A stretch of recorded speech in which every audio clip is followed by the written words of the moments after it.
Salam sukacita, damai sejahtera bagi saudara-saudara sekalian yang menyaksikan New Life on Air. Maksud pemberitaan firman Tuhan pada kali ini, kami ingin memberikan semangat kepada kita semua menghadapi apapun yang sedang kita hadapi, yang sedang kita alami, yang sedang terjadi di tengah dunia ini maupun di bangsa dan negara kita. Kali ini saya beri judul Warrior. Mari kita miliki mental seorang pejuang. Filipi pasal 1 ayat 3 sampai dengan 11. Surat Filipi pasal 1 ayat 3 sampai 11 ini ditujukan oleh Rasul Paulus kepada semua orang kudus, semua penilik jemaat dan kepada diaken.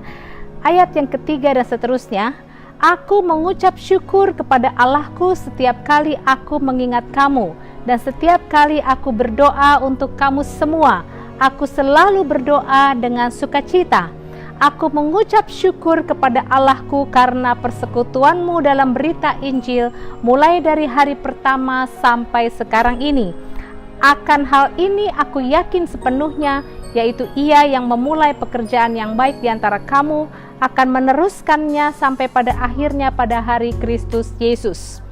Memang sudahlah sepatutnya aku berpikir demikian akan kamu semua, sebab kamu ada di dalam hatiku, oleh karena kamu semua turut mendapat bagian dalam kasih karunia yang diberikan kepadaku, baik pada waktu aku dipenjarakan maupun pada waktu aku membela dan meneguhkan berita Injil.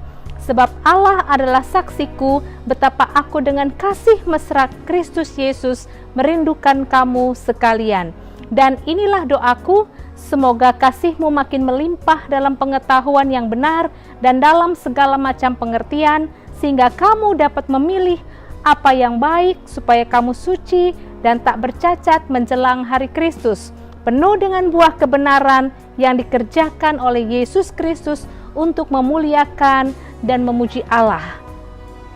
Indah sekali surat yang ditujukan kepada jemaat di Filipi dari Rasul Paulus dan Timotius yang berada di dalam penjara. Mari kita melihat dari ayat-ayat ini, saudara-saudara, kita dibentuk oleh Tuhan untuk memiliki mental seorang pejuang. Apa saja yang digambarkan oleh ayat-ayat ini, mari kita lihat, kita pelajari. Yang pertama, mental seorang pejuang, warrior, adalah orang-orang yang pantang menyerah. Kita lihat sekali lagi ayat 3 sampai ayat 5. Dikatakan, aku mengucap syukur kepada Allahku setiap kali aku mengingat kamu, dan setiap kali aku berdoa untuk kamu semua. Aku selalu berdoa dengan sukacita. Haleluya. Dan ayat yang kelima, aku mengucap syukur kepada Allahku karena persekutuanmu dalam berita Injil mulai dari hari pertama sampai sekarang ini. Nah, saudara-saudara, kita lihat Paulus selalu berdoa dengan sukacita, tidak dengan keluh kesah. Dia berdoa dengan sukacita untuk jemaat. Karena apa? Karena jemaat di Filipi, para pengikutnya itu, terutama para pengurus dari jemaat di Filipi, adalah orang-orang yang dari pertama ada, dikatakan di ayat 5, dan sampai sekarang ada. Artinya para pejuang yang di mata Rasul Paulus ini, mereka adalah orang-orang yang pantang menyerah, yaitu orang-orang yang setia. Dikatakan dari pertama ada, sampai sekarang ada. Orang yang setia, saudara-saudara, pasti mengalami tantangan untuk mundur. Tidak ada orang yang luput dari tantangan untuk kita menyerah. Saudara-saudara, orang yang pantang mundur juga pasti seringkali diolok-olok atau dicari-cari kesalahannya untuk mundur oleh orang-orang yang memang punya mental suka menyerah dan sudah mundur duluan. Nah, saudara, tantangan yang ada dapat dipakai untuk menguji daya tahan kita. Apakah kita mempunyai mental seorang pejuang yang pantang menyerah, yang setia? Kalau seseorang mau diuji kekuatannya, dia harus masuk di dalam satu arena pertandingan. Kalau kita mau tahu daya tahan seseorang, berapa lama dia tahan tidak bernafas, harus dicelupkan, harus dicemplungkan ke dalam laut atau ke dalam kolam, berapa lama dia bisa bertahan nafas. kita akan diuji kesetiaannya. Kita akan diuji apakah kita punya mental orang yang cepat mundur atau pantang menyerah ketika kita dihadapkan oleh satu tantangan. Semakin berat tantangan, semakin kita diuji kekuatan kita. Seberapa kuat kekuatan kita untuk tidak menyerah. Nah, dikatakan, aku mengucap syukur kepada Allahku karena persekutuanmu dalam berita Injil mulai dari hari pertama sampai sekarang ini. Salut kepada setiap jemaat yang setia dimanapun saudara bergereja. Karena tujuan adanya gereja tidak lain adalah untuk memberitakan Injil. Di masa pandemi, mungkin gereja saudara, kami tidak ada kegiatan sosial, kami tidak ada kegiatan konser, enggak apa-apa saudara. Kami tidak ada kegiatan kelas-kelas, tidak apa-apa. Kami tidak ada kegiatan seni, drama, tampil, lucu-lucu, atau hiburan, tidak apa-apa. Yang penting tidak boleh tidak ada dalam gereja untuk pemberitaan Injil. Beritaan Injil harus ada, karena tujuan gereja didirikan adalah untuk memberitakan Injil. Nah, Paulus memberi penghargaan kepada jemaat di Filipi karena mereka semua setia, tidak menyerah dalam tantangan. Sekalipun Paulus dipenjara, mereka tetap setia, tetap ada. Nah, kesetiaannya sampai kapan? Kita lihat di ayat yang ke-6, Filipi 1 ayat 6. Akan hal ini aku yakin sepenuhnya, yaitu Ia yang memulai pekerjaan yang baik di antara kamu akan meneruskannya sampai pada akhirnya pada hari Kristus Yesus. Saudara, seorang pejuang, seorang mental pejuang, seorang warrior pantang menyerah. Sampai kapan? Sampai titik akhir dia akan setia. Sampai titik akhir apa? Mungkin titik akhir kekuatan, mungkin titik darah penghabisan. Mereka setia. Pejuang bukan tidak pernah kalah, tetapi pejuang tidak pernah memilih menyerah dalam tantangan. Kekuatan mental pejuang, sekali lagi, seseorang baru diuji, baru akan teruji mental pejuangnya hanya ketika ada di tengah tantangan dan ada perlawanan. Mari, jangan menyerah, mari setia, sebab saudara adalah seorang pejuang.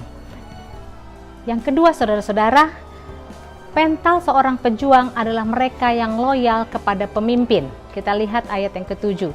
Memang sudahlah sepatutnya aku berpikir demikian akan kamu semua, sebab kamu ada di dalam hatiku. Oleh karena apa, saudara? Oleh karena kamu semua turut mendapat bagian dalam kasih karunia yang diberikan kepadaku, baik pada waktu aku dipenjarakan maupun pada waktu aku membela dan meneguhkan berita Injil. Saudara, beberapa orang ketika pengurapan itu penuh atas seorang pemimpin, orang banyak datang berbondong-bondong.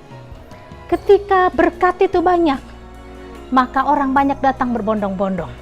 Namun ketika seorang pemimpin ada dalam persoalan, sebagai manusia dia ada dalam kesusahan, maka tidak jarang saudara-saudara pemimpin dihujat dan ditinggalkan.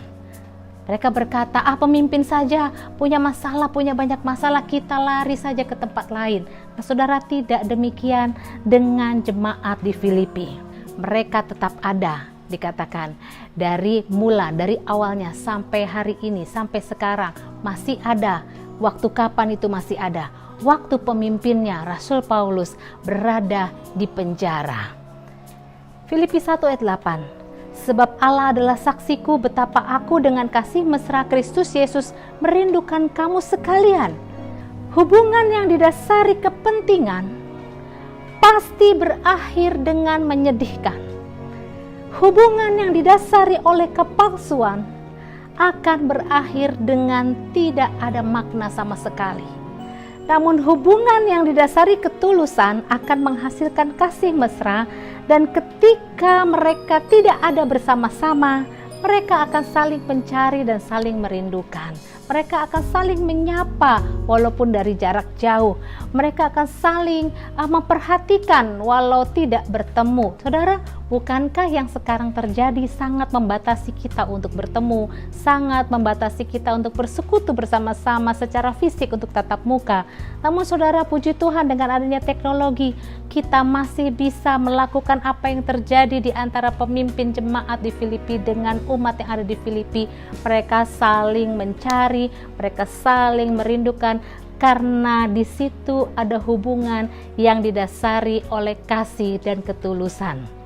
Nah saudara, yang ketiga, milikilah mental seorang pejuang. Jadilah seorang warrior.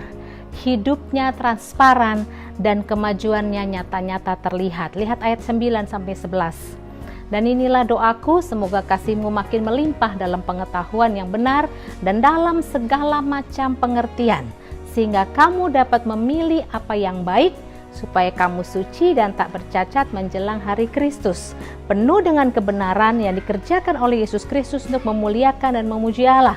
Kita lihat seorang warrior, seorang dengan mental pejuang.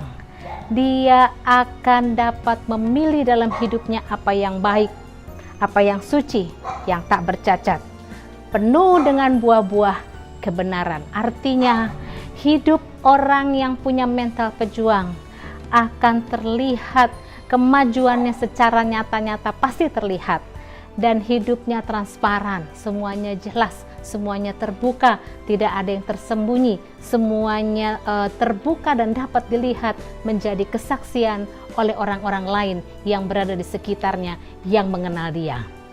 Baik saudara-saudara, kiranya kita semua di dalam gereja-gereja kita ada orang-orang yang dibentuk sedemikian rupa, muncul sebagai orang-orang yang sejatinya memiliki mental pejuang. Warrior, di akhir renungan ini, saya mendorong kita meneladani jemaat di Filipi. Yang pertama, hubungannya dengan gereja, pantang menyerah atau pantang mundur dalam perjuangan iman, persekutuan, memberitakan Injil. Yang kedua, seorang pejuang, hubungannya dengan pemimpin, loyallah kepada pemimpin saudara dalam keadaan senang maupun susah, dalam keadaan di kejayaan maupun dalam persoalan dan dalam beban-beban yang berat yang didasari ketulusan. Dan yang ketiga, mental seorang pejuang, warrior, hubungannya dengan dirimu sendiri. Kemajuan dalam hidupmu pasti nyata-nyata terlihat, dan kehidupan kita transparan, tidak ada yang tersembunyi, semuanya terbuka di mata Allah maupun di mata manusia.